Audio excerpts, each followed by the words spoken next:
I said it in front of the entire court. That is the part I cannot undo, not the dismissal itself, which every king makes 100 times before he learns better, but the particular carelessness with which I made it. I was standing on the raised dais of the Ironspire Great Hall, my council arrayed behind me, 40-some candidates arranged in careful order below, and I looked down the line and said it aloud, in a voice that carried to the farthest torch bracket, "She is nobody. Move on." She did not flinch. That is the other part I have never been able to put down. I have turned it over in memory more times than I can count.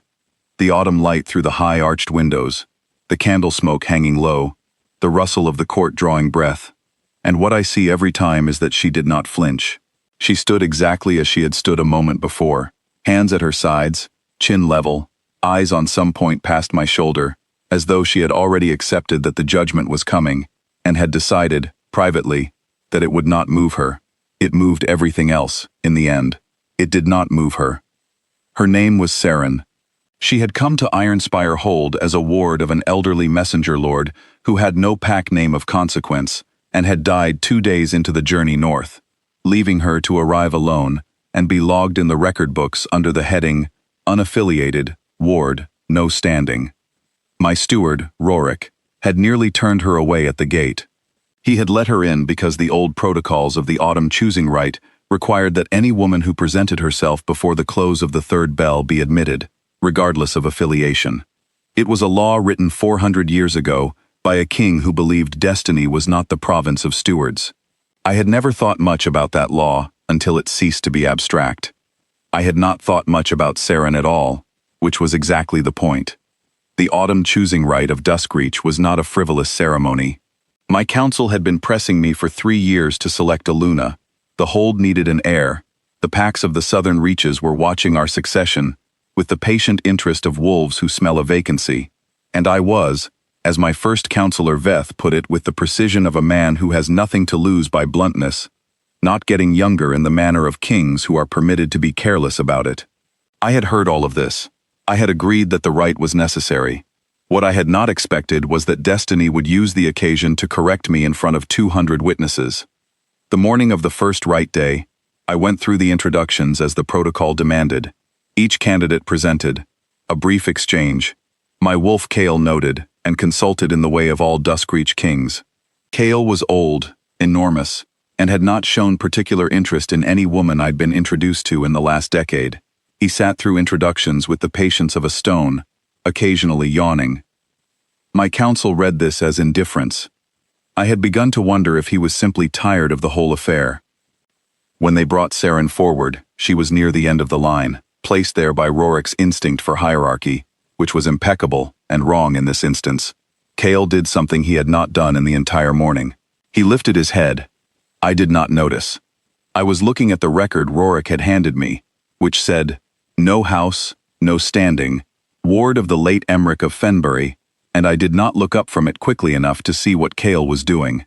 By the time I raised my eyes to where she stood, plain gray traveling dress, no adornment, the kind of face you would describe as quiet rather than forgettable, though I did not know that distinction yet. I had already formed my judgment from the paper. I said what I said. I moved on.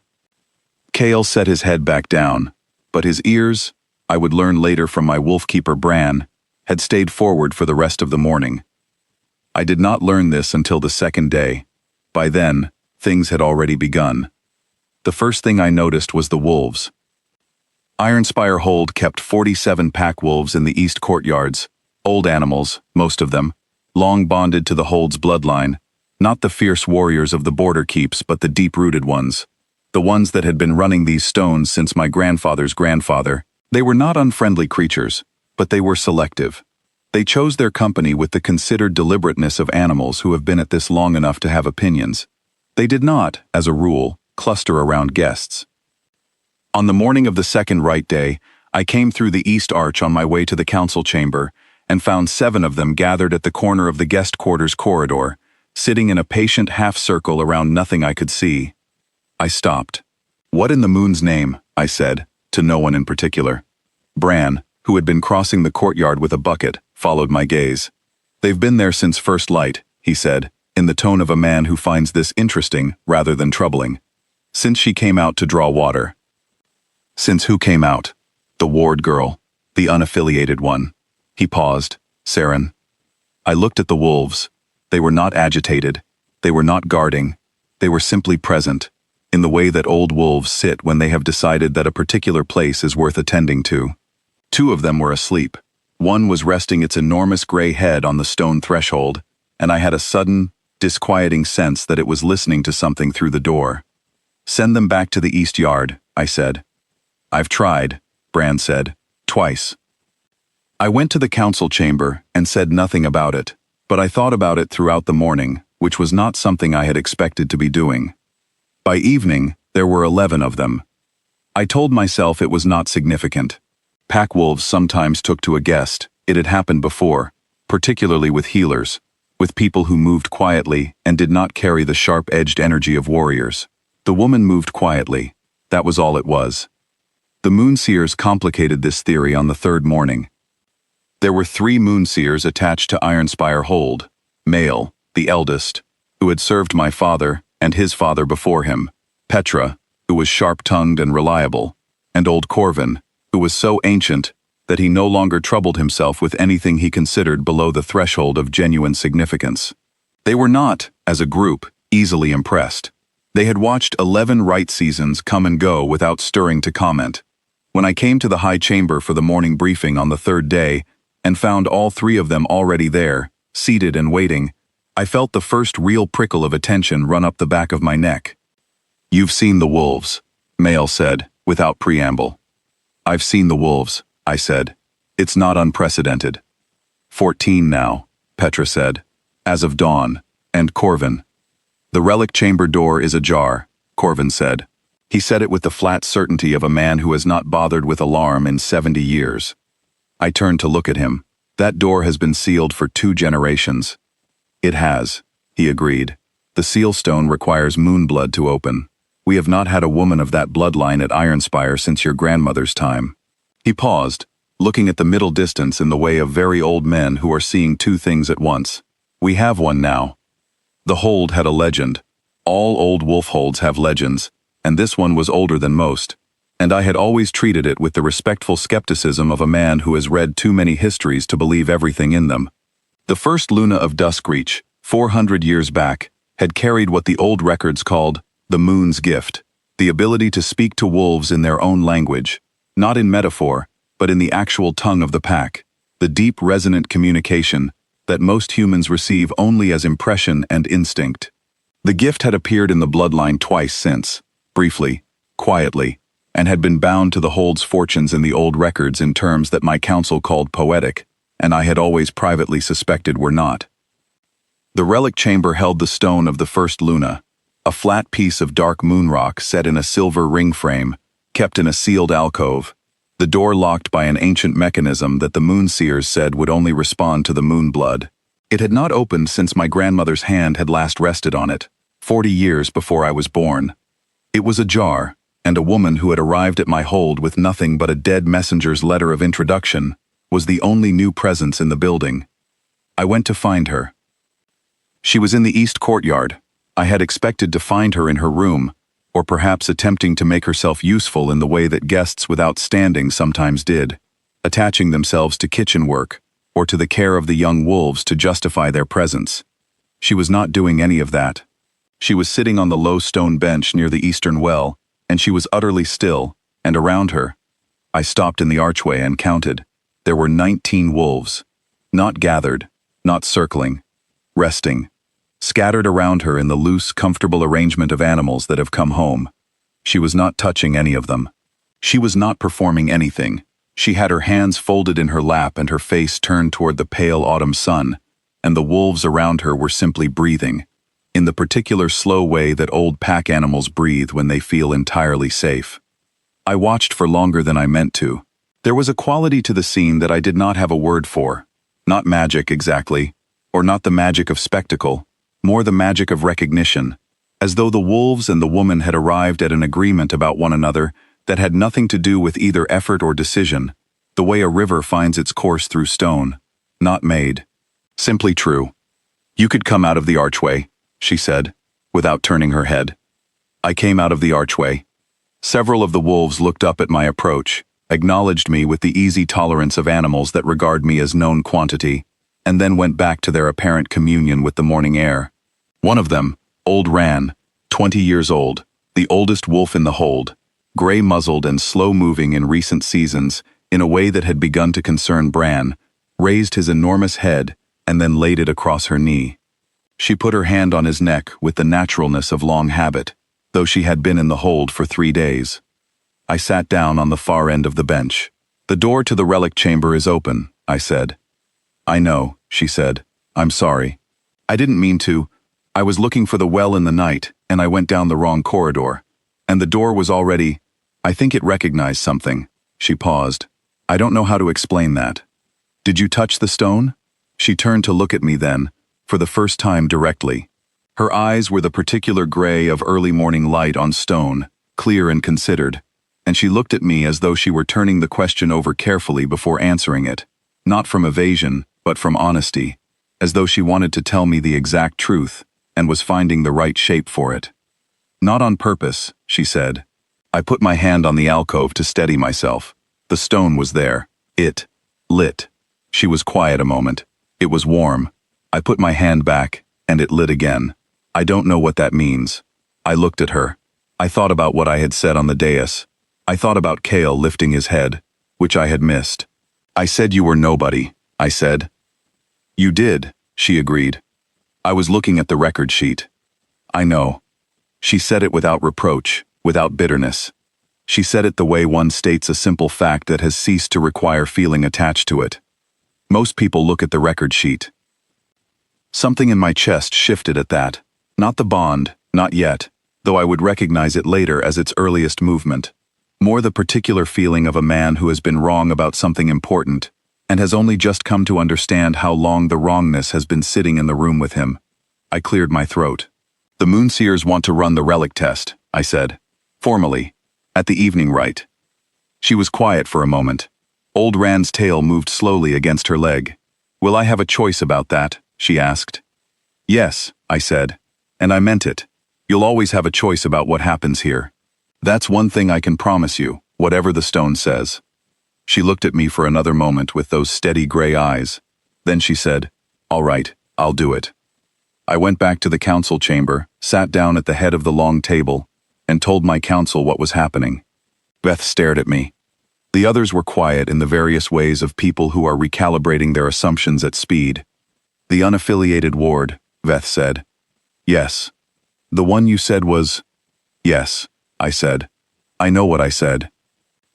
He was quiet a moment, in the careful way of a first counselor who is choosing between what he wants to say and what is survivable to say. "The evening rite," he said finally. "We'll need to announce it properly. If the stone lights, the whole court will need to have been present." "I know," I said. "That's exactly what it means."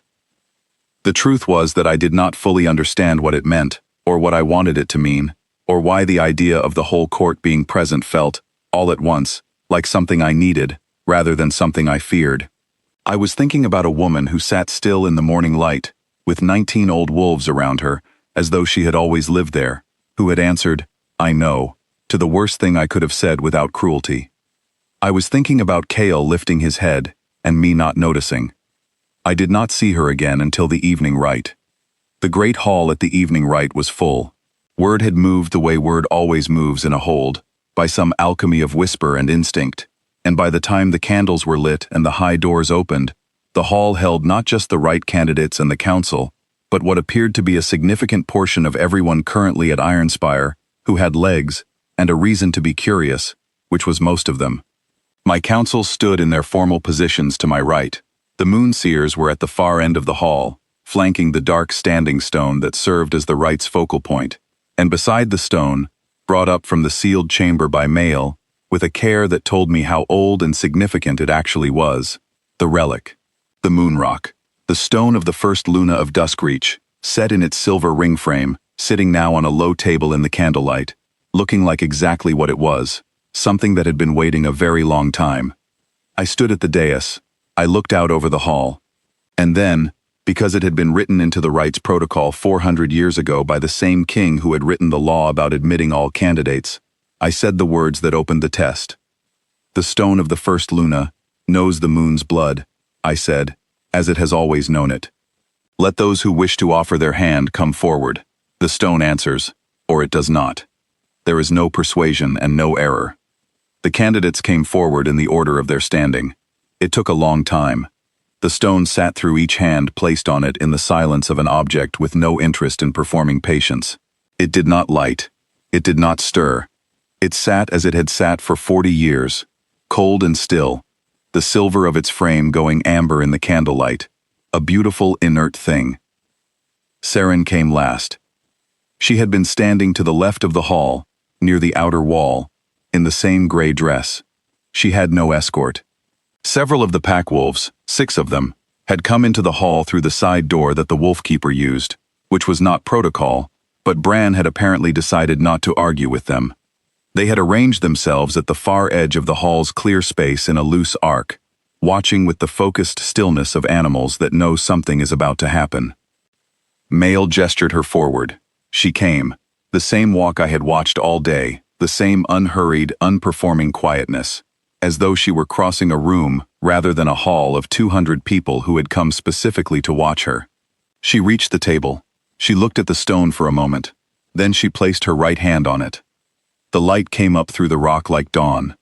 Not a flicker, not a brief brightening. A sustained, deep, golden-white radiance that moved through the dark stone the way light moves through water, filling it from within, and as it grew, the silver frame caught it and threw it out in slow arcs across the floor and walls until the whole near end of the hall was warm with it.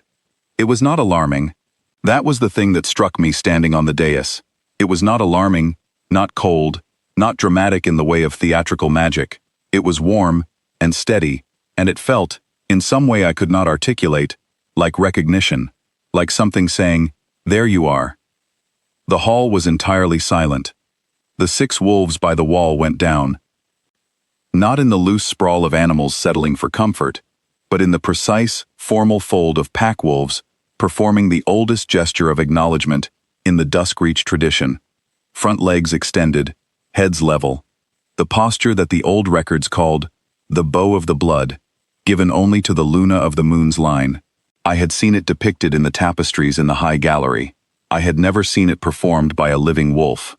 Then, one by one, from the back of the hall forward, the rest of the wolves of Ironspire hold. I do not know, still, how they all got into the hall. I do not know if Bran let them in, or if they found their own way.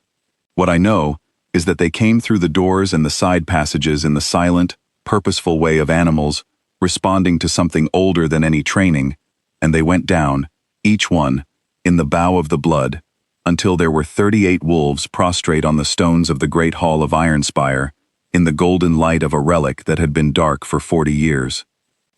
The people of the court, I watched it happen, did not speak. Some of them began to kneel. Not in performance, not because someone told them. They went down the way you go down, when you are standing in the presence of something that your body understands before your mind does.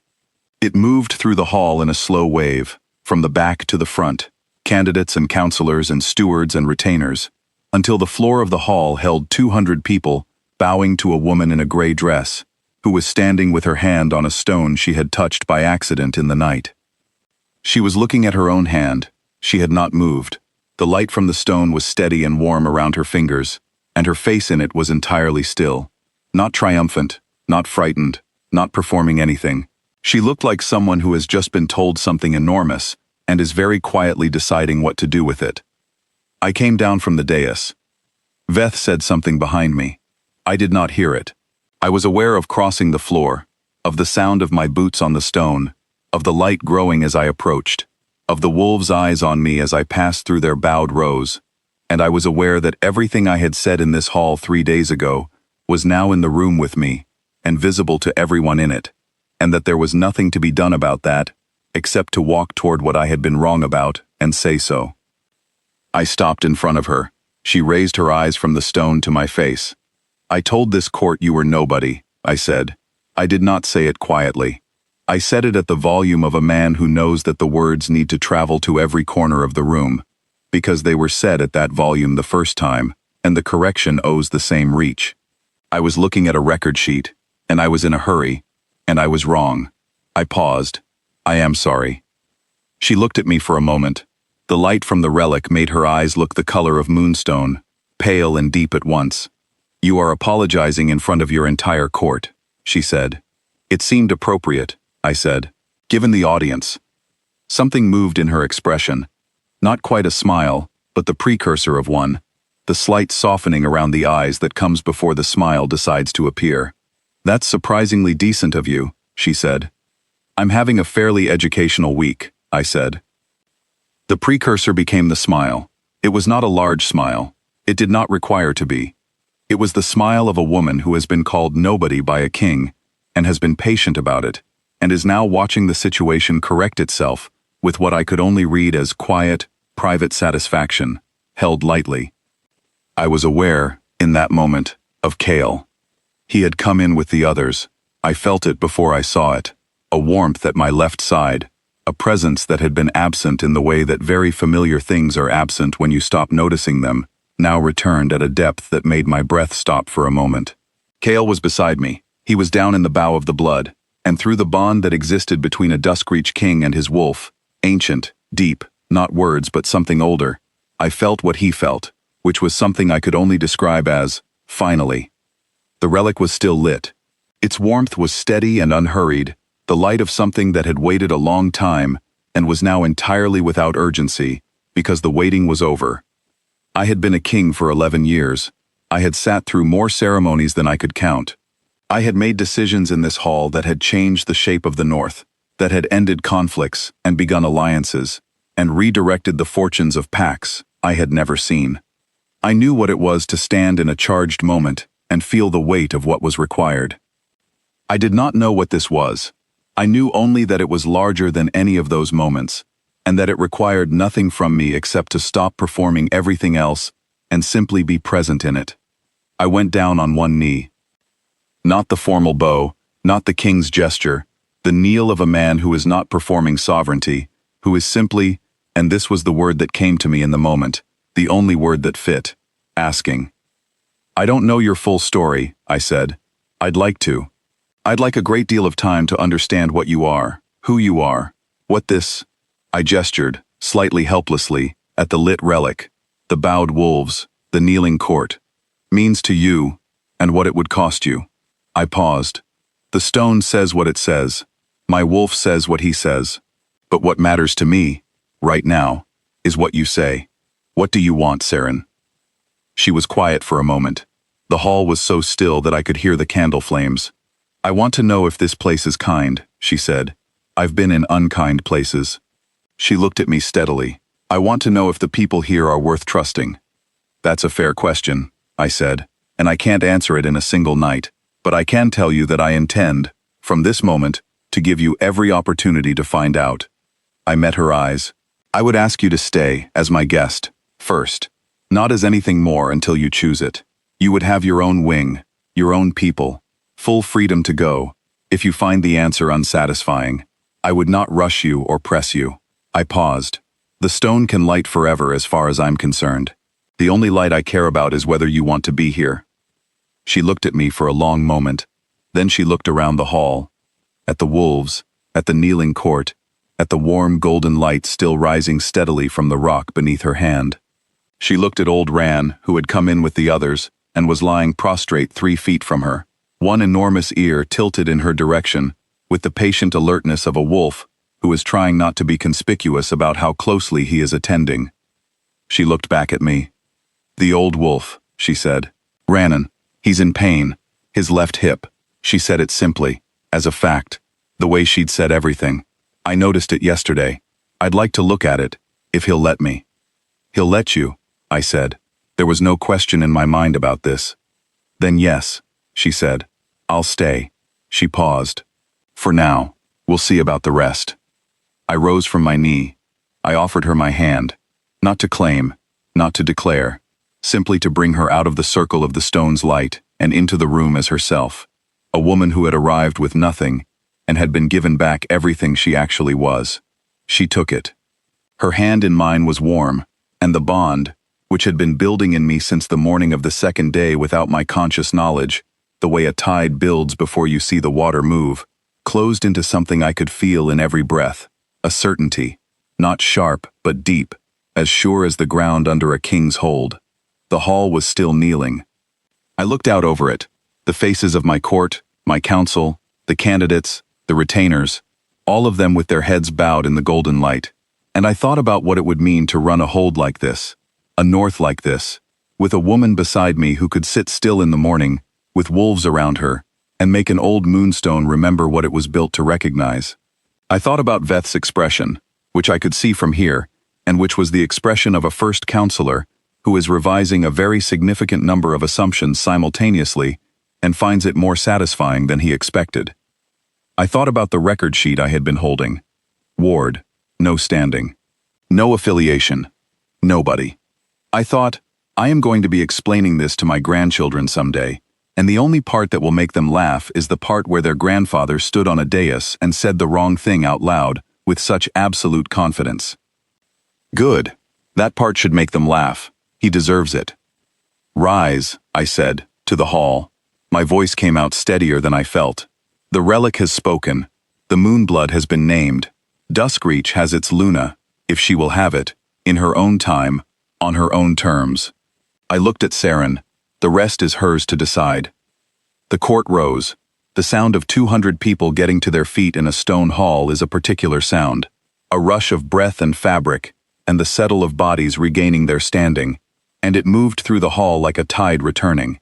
The wolves rose after, unhurriedly, shaking the formality out of their fur, several of them padding towards Saren with the purposeful affection of animals who consider the formalities concluded and are now returning to what matters, which was being near her. Relic, my steward, was at my elbow. His expression was the expression of a man who has been wrong about something for 3 days and has known it for at least 2 of them, and is now in the position of accounting for it. My lord, he said, the guest quarters arrangement. Arrange the eastern wing, I said. Full appointment, whatever she needs. I paused. And Relic, when she asks for something, the answer is yes until I tell you otherwise. Yes, my lord, he said. He paused. I should have admitted her with more courtesy, he said, in a tone that was as close to apology as Relic got. You and I both, I said, will do better. The hall was beginning to move, the natural dissolution of ceremony into the complicated life of a hold full of people who had just witnessed something significant and needed time to absorb it. The candidates were dispersing with the dignity of women who understood that the rite had concluded in a manner outside any of their expectations, which they were mostly handling with admirable grace. Male was at the relic table, his hand resting on the stone's still-lit surface with an expression of pure, elderly satisfaction. Petra caught my eye across the hall and gave me the brief nod of a moonseer who has been right about something and is not going to labor the point. Corvin, already heading for the door, said, to no one in particular, or possibly to the centuries. I told Male. I said, the door will open when the time is right. He disappeared through the archway. Saren was sitting on the floor of the hall, not collapsed, not undone, simply sitting, with her back against the stone dais step, because the 6 wolves closest to her had decided that this was where they were going to be for the immediate future, and the easiest way to be with them was to come down to their level. Old Ran was beside her with his enormous gray head in her lap, and she was running her hands through the fur around his hip, in the careful, attentive way of someone who is listening for information with her fingers, her eyes half closed in concentration. I sat down beside her on the step. Several of the other wolves adjusted to accommodate this without apparent resentment. The hall was emptying around us, candles flickering in the movement of departing bodies, the golden light of the relic fading now to a soft, warm glow as the stone settled back into whatever its resting state was. Not dark, not silent, but quieter. His hip, I said. The joint, she said. There's something there, a thickening of some kind. He's been compensating for it. You can see it in how he carries himself if you know to look. She paused. Has Bran tried willow bark poultice? Not the pressed kind, the raw bark, soaked overnight. I don't know, I said. I'll find out. Or I can just do it, she said, not as an offer requiring permission, but as a plain statement of fact. I've done it before. I know what I'm looking for. Then yes, I said, do it. Whatever he needs.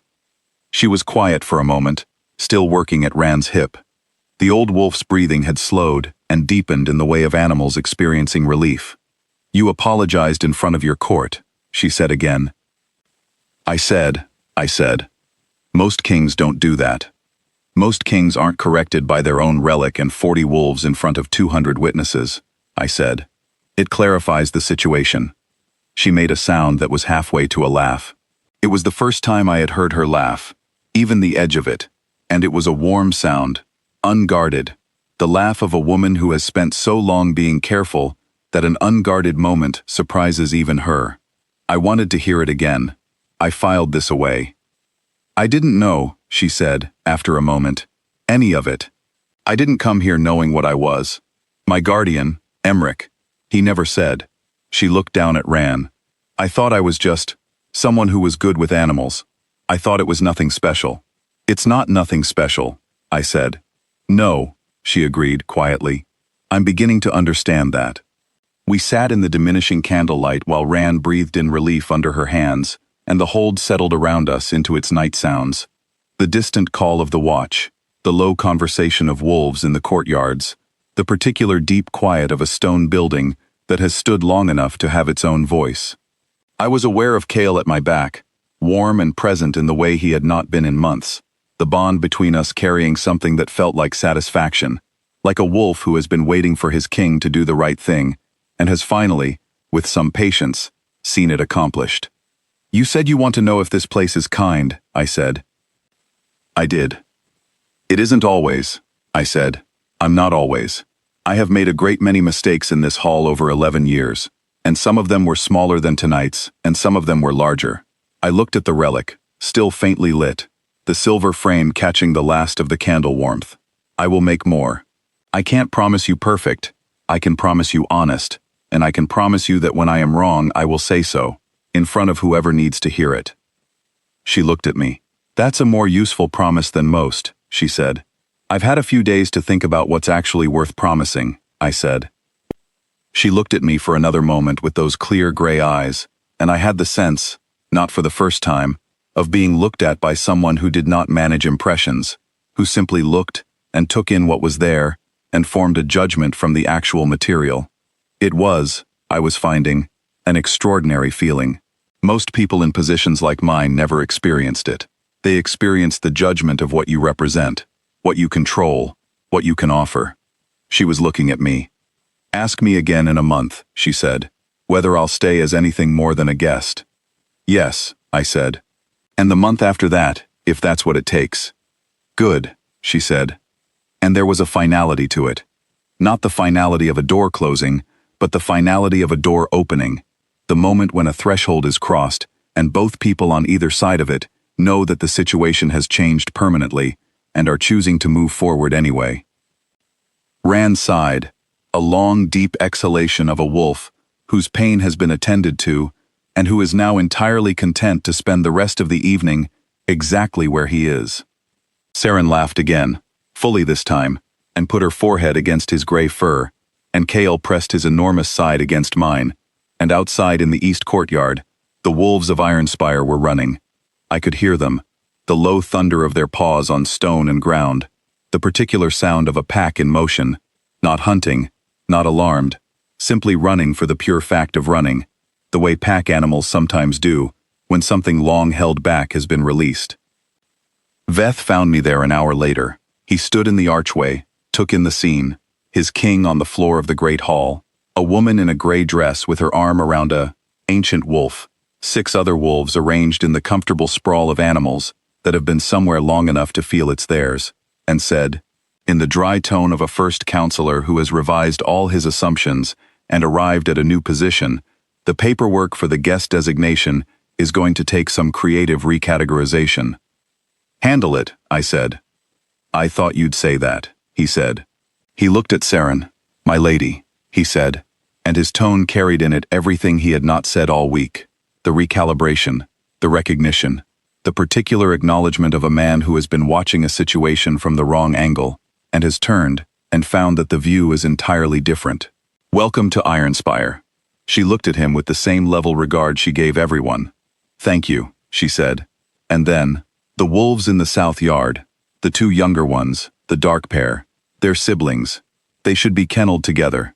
They've been separated, and it's causing the anxious behavior Bran has been reporting. Veth looked at her for a moment, then he looked at me, then he said, "I'll see to it at once," and he meant it. She turned back to Ran. I leaned against the dais step and looked up at the dark vaulted ceiling of the great hall, where the last of the candle smoke was drifting in slow eddies, and I thought about a woman who had stood at the end of a line and heard herself called nobody, and had not moved, had not flinched, had simply held her ground with the quiet patience of someone who knows that the truth does not require defending. It only requires time. She had been right about that, as it turned out. The month she asked me for became 2, and the 2 became a winter, and the winter became the first spring I had watched from this hold in 11 years that felt like a beginning rather than a resumption. The wolves ran the ground outside the east wing at dawn every morning, and Ran's gait steadied and then strengthened until Bran shook his head and said he had not seen a wolf that age move like that in 20 years. The relic chamber door stood open. Saren went there sometimes in the evenings, and the stone lit quietly for her and stayed lit, patient and warm, as though it had simply been waiting for someone who understood that the proper relationship to an ancient and sacred thing was not awe or performance, but presence. She learned the hold. She learned its people, its rhythms, its grievances, its particular kind of North Country stubbornness. She did not perform being Luna. She did not perform anything, but the hold gathered to her the way the wolves had gathered, not in ceremony, but in the ordinary daily accumulation of a place finding its center of gravity. Rorik stopped requiring instruction and began consulting her on his own. Petra, the sharp-tongued moonseer, came to her for conversations I was not privy to, and came away with the expression of a woman who has found someone worth talking to. Even Veth, that paragon of professional skepticism, could be found in the evenings sometimes in the East Wing courtyard, sitting on the low bench in the approximate vicinity of 7 or 8 wolves, talking to her about the history of the hold's border arrangements, with what I recognized as the tone he used when he trusted someone's intelligence. I asked her again, at the end of the winter. She said yes, not with great ceremony, not in the hall, not in front of anyone. She said it in the east courtyard in the early morning, with the first pale light coming over the walls, and Kale at my side, and Ran at hers, the 2 old wolves sitting in the patient way of animals that have been running this particular scene in their minds for some time, and are pleased to see it reach its conclusion. She said it looking at me directly, with the same clear-eyed regard she had given me from the beginning, not at what I represented, not at the relic or the title or the hold's long walls, at me, at the man who had knelt on the stone floor of his own great hall and said, in front of everyone who had heard the other thing, I was wrong. The ceremony was in the spring. The court had assembled in the traditional form, and Mael had said the words that had been said at every Luna-making since Duskreach was Duskreach, and the relic had lit the moment she stepped into the hall, before anyone had asked it to, the way certain old and patient things simply confirm what they already know. I did not stand on the dais that day. I stood beside her. That was the only departure from protocol, and when Veth had raised the question of whether it was appropriate, I had told him that I thought it was approximately the most appropriate thing I had ever done in this hall, and he had, after a moment's consideration, agreed. The court bowed, the wolves bowed, and Saren, who had arrived at my gate with nothing, who had been entered in the records under no standing, who had stood at the end of a line and heard a king say she was nobody, and had not flinched, who had sat in the morning light with 19 wolves around her, and her hands in her lap, and her face toward the pale sun, waiting for the truth to do what the truth always does when it is patient enough. Saren stood in the golden light of the relic she had woken, and accepted what she had always been. The wolves of Ironspire ran that night, and I could hear them from the high window. All of them, young and old, the dark siblings kennelled together now and running side by side. And beside me, she listened too, and she was smiling, not the small precursor smile of someone holding satisfaction carefully, but the full, warm, unguarded smile of someone who has, after a long time, come home. I have thought many times, since, about the record sheet. Ward, no standing, no affiliation, nobody. I keep it in my council chamber, not as a correction to be proud of. I am not proud of it, and I never will be, but because it is the most useful reminder I have ever found of the thing a king most needs to remember, which is this: the sheet is never the truth. The truth is in the hall, standing at the end of the line, waiting to be seen. See the people in front of you. That is the whole of it.